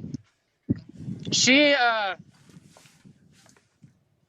don't know. She's, there's a little bit of healer. There's some Siberian Husky. It looks like there's some Shiba Inu, but I don't really think so. Like white fox is what she looks like. A little bit bigger. She's beautiful. 2 different color eyes. Flox? Did you say fox? Yeah. Oh, fox. White fox. Okay, I thought you said phlox. I was thinking PHLOX, like the flower. Like, is there a dog breed called phlox, like the flower? I didn't know that. Okay, fox. Okay, that makes sense. Yeah. Yeah. She's a good girl. She's more like a cat. You know, she doesn't really care if she gets attention or not, which is perfect. Yeah. Cool. Yeah, they're interesting. Animals oftentimes a lot more different than some people think. They got their stereotypes and prejudices and don't know animals, haven't been around them enough, don't really know what they're like, or even if it's there in front of their face, some people miss what's really going on, unfortunately. About cats and dogs and all that. There's a big fear of pit bulls and stuff around here still, and we've had a couple of those, and those have been the nicer ones out of what we've had before. So it's all how I was raised. I mean, humans are the same. Yeah. And then like the dog whisperer says, when there's a problem, 99% of the time or 99.9% of the time, it's a people problem, not a dog problem. Yep, absolutely. And I noticed that in even decades ago, before I knew very much of stuff with the horses, you know, in the rodeo around here in Houston, there's a competition where people, they have, 1 horse, I think, not 2, 1 horse attached to a cart, and they got to go through an obstacle course, like go over a tarp, go to a mailbox, stop, open it up, take something out, put it back in, close it, do this other stuff. And you could tell the people who use their crop a lot, they wouldn't do as well.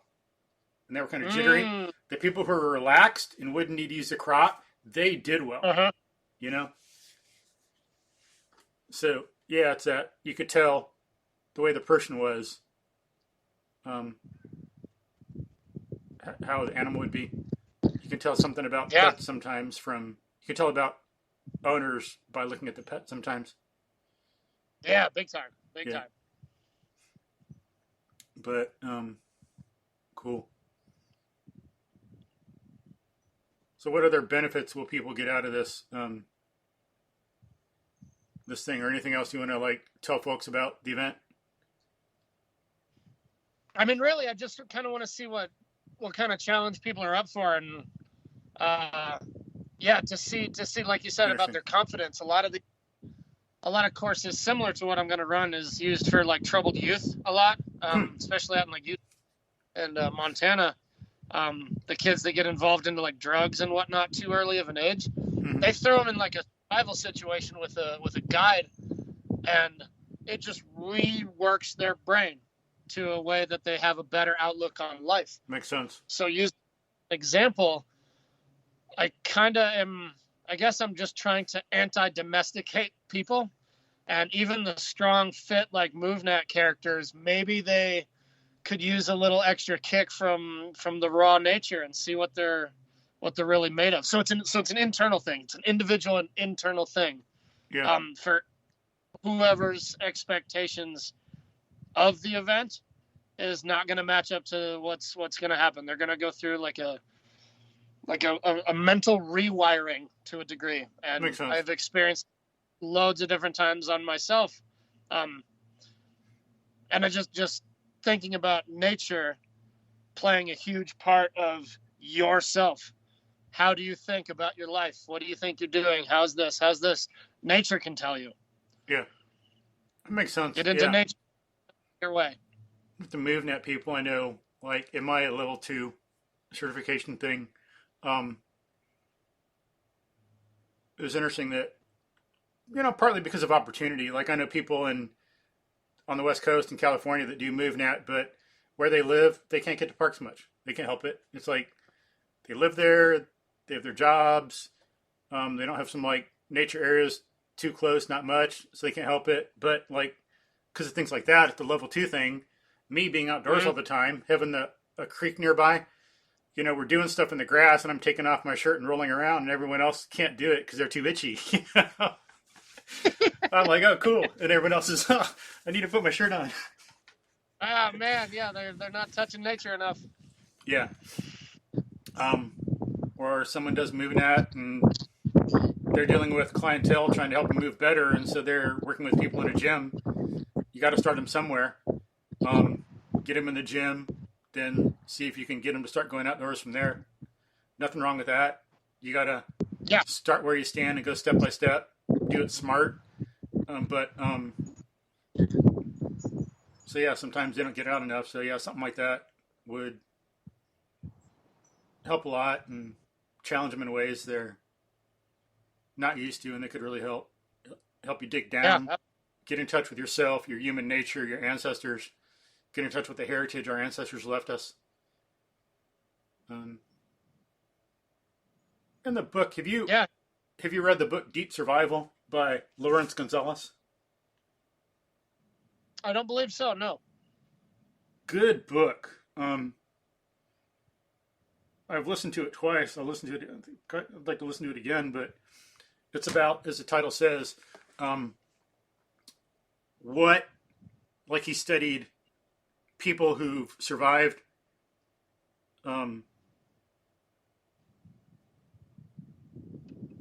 disasters and like difficult situations in nature, looked at what's allowed some people to survive and others not. And he's talked about how there's some mindset things that are fundamental regardless of your training. There's people who are highly trained survivalists, or someone who's like a Navy Ranger, or not a Navy Ranger, Army Ranger. Okay, sorry, I'm not stupid, folks. I just misspoke. They're like an astronaut Ranger, Navy Ranger. Okay, Navy Green Beret, man. Okay, but Army Ranger, and there was a case where someone drowned that way because he had been in so many situations. He thought he was like bulletproof, could be a little cocky, and he didn't. He's going on a raft ride, didn't want help, and didn't know the kind of dangers that could come up in this exact situation. So he ended up coming up to some boulder or something in this river and being held underwater and not being able to get up because of the force of the current and drowning. You know, whereas he says you got people who are like 15-year-old girls who come out over someone like that because of certain mindset issues. Really interesting book. Or like he points out that in a lot of situations, it's like maybe the 3-year-old that'll survive because they don't have some of them preconceived notions or misconceptions about the world.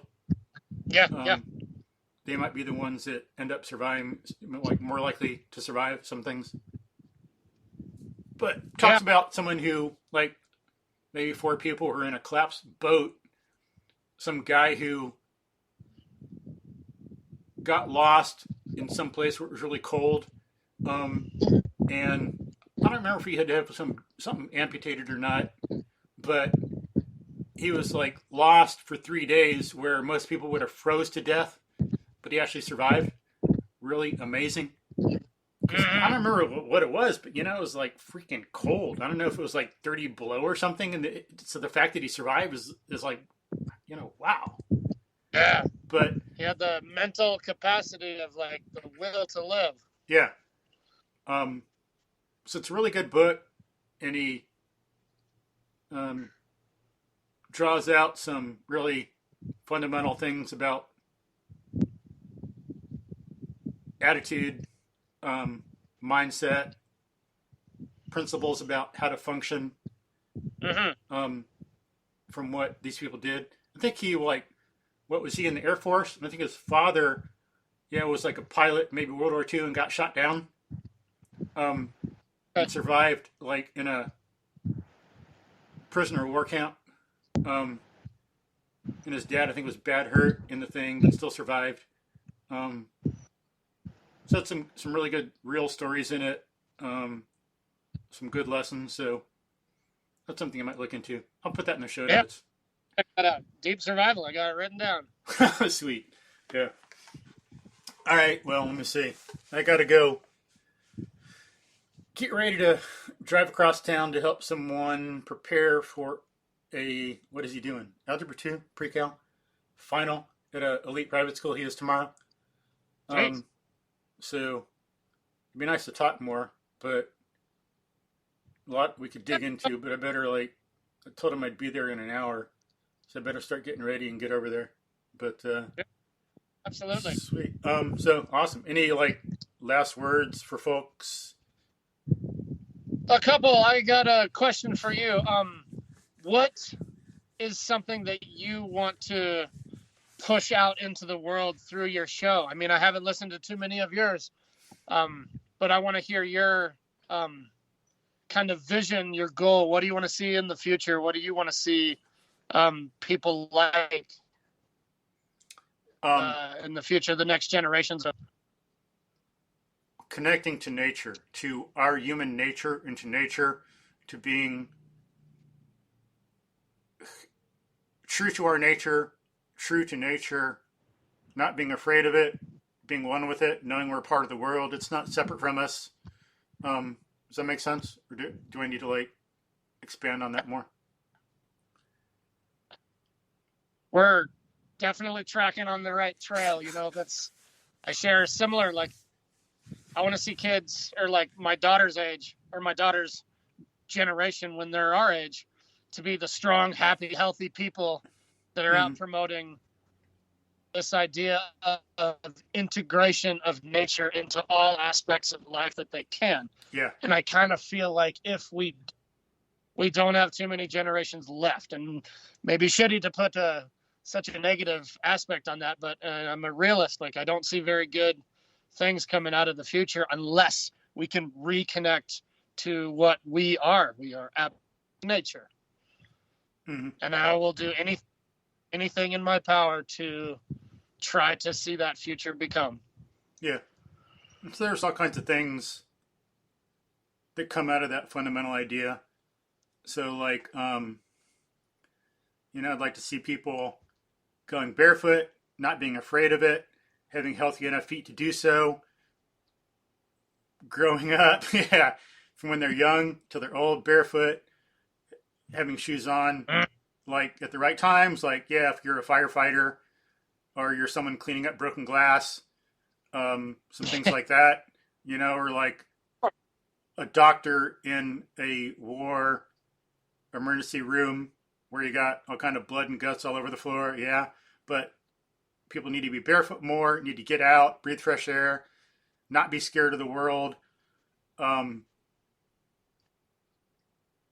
get a good posture, be moving well, be thinking well, be good rational animals, not be destroying the environment. Like to see people taking care of it more, being more active instead of complaining about trash, getting out and doing something about it. Or like some people say, if I go barefoot, aren't you scared of stepping on broken glass or broken nails? I go, where is it? I don't see it. Besides, I pick it up. Why isn't there broken glass or a bunch of nails where I run? Because I pick it up. It's cleaned. It's even funny. There's like, I've heard. And you're aware. Yeah, I look or snakes. Aren't you scared of being bitten by a snake? Well, yeah, I'm kind of like, I don't want to hurt a snake. I don't want to step on one and hurt one. You're dang right. And yeah, I don't want to be bitten, but knowing it's out there makes me be more alert and aware. I was going to say the snake is afraid of me biting it. Yeah. And if there weren't snakes, I could be more mindless when I'm moving and just kind of look where I want. This makes me pay attention, which I like. I want to pay attention and be alert. And that translates into driving and paying more attention to people and knowing alertness and observation skills and doing that when I'm in people or in a parking lot. You get in the habit of looking around. So I do that when I'm driving so I can drive better. And I'll do it in a parking lot. Most people, they're on their phones, they're walking to their car. No, I'm like looking around, looking at the different cars, looking behind me, all this stuff. And from books I've read, that's the kind of thing that helps keep you safe. Like when you look at like the book Mindhunter by Douglas and some others and some self-defense books, criminals will profile and try to target people who are in their own world and not paying attention. And so if you're walking along... What? That's what a mountain lion does. It's looking for the one that's not paying enough attention. Yeah. And notice people, he's not talking about humans. Mountain lions do not come after people. Look it up on Wikipedia or another source. If you think, Wikipedia, I don't trust it. Well, you can start looking stuff and go from there. Look at Wikipedia. If you don't believe it, look at the sources. It's like what? A source is on Wikipedia, so it's not legit? I don't think so. Look at the footnotes, follow things up, look at other sources, but there is some stuff that's legit. If it was totally bogus, no one would ever look at it and it wouldn't be there anymore. Yeah, there's nonsense stuff on it, but there's also some stuff you can use for further research. But mountain lions, no, they don't attack people. He's talking about like rabbits or squirrels that aren't paying attention, or deer, right? Deer. Yeah. So don't be scared. They're not coming after you. Mountain lions, it's been proven, avoid people. When there's even research done, when they hear human voices, they get the hell out of that area. It's scientifically documented. In other words, in the real world, cause-effect relationships. That's what it means. I'm talking about real science, not that's just science, or the way people might learn in a book. No, when you look at real animal behavior in the real world, mountain lions want to stay the hell away from human voices and things like that. On the latter, to one degree of that, I have had one friend killed by a mountain lion before. Yeah, it can happen. Rare. Very his rare. Friend, earbuds in his ears, staring at his feet. Oh, wow. Sad. The lion saw that as like, oh, that's an easy kill. He's not paying attention. I'm hungry. He's there, going for it. Yeah, and sometimes that's just a mountain lion that's hungry or something like that. Yep. Not a typical one. But yeah, on the other hand, I've had a human being pull a knife on me and threaten to shoot me in a parking lot. I've had human beings jump me, like 2 or 3 of them when I'm alone. I've had other people threaten me. I've had people going down the freeway wave a gun at me. So Terrifying. I'm more concerned about humans than I am mountain lions. Thank you very much. Yes, I am too. Yeah. I am too, big. Or when you look at human history, it wasn't mountain lions or snakes that had concentration camps or Nazi Germany or who buried millions of people alive in Cambodia. It was humans, you know. Yeah. The whole Earth's problems seem to be human problems, you know. Yeah. So put it in context. But so there's some detail about the general idea about what I mean by human nature and connecting to nature and human nature. Barefoot, breathing, being rational. I would like it if people would think more, study more logic, be more wise. I mean, but there's misconceptions about logic in the culture, so it kind of makes sense. But when you learn about it, when you really dig into it, logic is a means of knowing who are the people we love, how to help them, knowing the things we need to love to help humans survive. What's the reason people don't agree with each other or understand? Because they don't think enough about the other person. Who is this person that I love? Why do I like them? What can I do for them? That requires thinking. It requires having correct thoughts, which means being logical. Logic is a means of knowing about how to love something. Or like people make mistakes with horses because you don't understand its nature. Why don't you understand it's the nature of a horse and what they need? Because they don't think about it enough or apply logic. Logic is what's the nature of the thing. It tells you that. And what's the cause-effect relationships involved? And that's what science tells you. What and why, fundamentally. Cats, dogs, horses, food. If people were more logical, then we'd be better off. And that's another thing I'd like to see. Or like philosophy means love of wisdom. We know wisdom is important for survival. Well, part of philosophy, people know, people who are wise, like people in different cultures are known to be wise, to make good decisions in history. Well, if they're wise, they're able to see who's right and who's wrong in a certain situation. How do they do that? They have to be able to think well. You got to know what is the truth, and that's what logic helps us do. That's what logic really is. It's a tool for knowing the truth and being able to survive better and get the values we need. And so that's part of what I mean by knowing our nature and being true to nature. If people would do that as well, go barefoot, get out and breathe, be social, be rational and logical in a proper sense of the word. I mean, that's the kind of thing I'm after. You know, connect, be whole, be integrated, be holistic with yourself and with nature. I see passion in your movement when you told me that. So thank you. It's exactly what I wanted. That was amazing. Yeah, well put. There's some answer to your question.